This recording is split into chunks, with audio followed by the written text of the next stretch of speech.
Governor Anambra State Soludo ana masị ya ekene dere dị mkpa ka ịbụ oke mmadụ ị ga-adị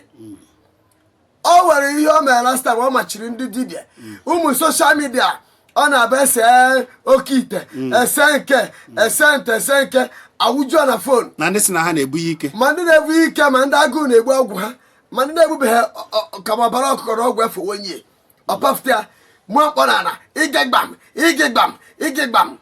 amam na ọ na-anụ ihe m na-ekwu o wee machie mmadụ ọbụla nwere awa sekweta ọgwụ na oke ite tii na fon gbasaa ya ebe ọbụla n'ụwa ma ebe ọ na-achụ aja ahụ onye a mbido ya se enye ojeje ya na ndị kọtụ ahụ ndị kirikiri ya na ha ekwe n'aka ọya ka njin ekere n'odi mkpa ka ọ bụ nke bụ ọfụma ọkwa biri a ga-acha aja ọya akwụkwọ ọjọọ ya bụ nga mana ihe njin ekere ya bụ gọvanọ bụ ọ dị ka gọvanọ nke m n'Enugu ahụbeghị mmadụ dị ka ya Ekwueme my governor excellency Dr. Peter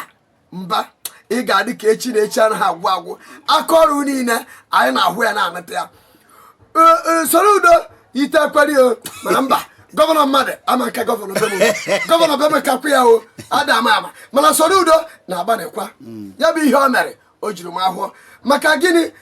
ndị wayo dibịa ndị ihe a na-akpa yahoo dibịa ha egbugwo ndị be anyị